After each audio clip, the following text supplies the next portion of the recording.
خوبصورت لباس پہننا منع نہیں ہے. کڑھائی، پینٹنگ اور آج کل جو اسکرین پرنٹنگ اور اس کے ساتھ کئی قسم کی جو کاریگریاں آئی ہیں ان کو حدود میں رہتے ہوئے سیکھنا سکھانا اور ان کا استعمال جو ہے اسلامی روح سے ممنوع نہیں.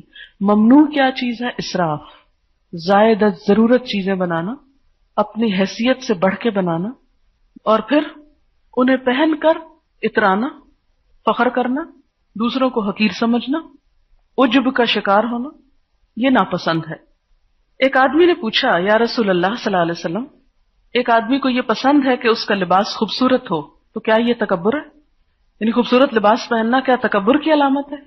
آپ نے فرمایا ان اللہ جمیل یحب الجمال، اللہ تعالیٰ خوبصورت ہے، خوبصورتی کو پسند کرتا ہے. لہذا اگر کوئی شخص خوبصورت لباس اس لیے پہنتا ہے کہ اللہ تعالیٰ کو پسند ہے تو لوگوں کو دکھانے کی بجائے اللہ کو خوش کرنے کے لیے جو کبھی نہیں کیا ہوگا اور سوچا ہی نہیں ہوگا. کیونکہ ہم کیا کرتے ہیں، اچھے لباس میں نماز کے لیے نہیں جاتے، پہلے میلے کچیلے لباس میں نماز پڑھ لیتے ہیں پھر کپڑے بدلتے ہیں. کیونکہ وہ اللہ کے لیے تو نہیں پہنے نا، بندوں کے لیے پہنے تو بندوں کو دکھانے، خراب ہو جائیں گے نماز میں، استری خراب ہو جائے گی. اس لیے تو ان اللہ جمیل یحب الجمال. اور پھر آپ نے فرمایا تکبر تو حق نہ ماننے اور دوسروں کو حقیر سمجھنے کا نام ہے. البتہ شہرت کے لیے لباس پہننے پر وعید ہے.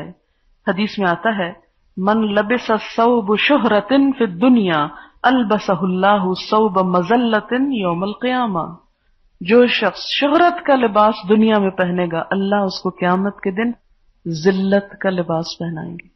تو لوگ کہ واہ کیا خوبصورت کپڑے تھے. ہماری تو ہر دلہن ایک دوسرے سے بڑھ چڑھ کر شہرت حاصل کرنے کے لیے اور اس نیت سے یہ سب کچھ پہنتے ہیں. تو یہ ایک مسلمان لڑکی جو ہے وہ خوبصورت ضرور بنے، سجے بنے، لیکن اس لیے نہیں کہ اس کو شہرت ملے یا چرچے کریں لوگ کہ بڑی ہی خوبصورت تھی. اور آپ دیکھیں اس چرچے کے لیے صرف لباس نہیں، میک اپ کے لیے ہم کئی ہزار چند گھنٹوں میں استعمال کر چکتے. اس کا تو ضرور حساب ہوگا، یاد رکھیں.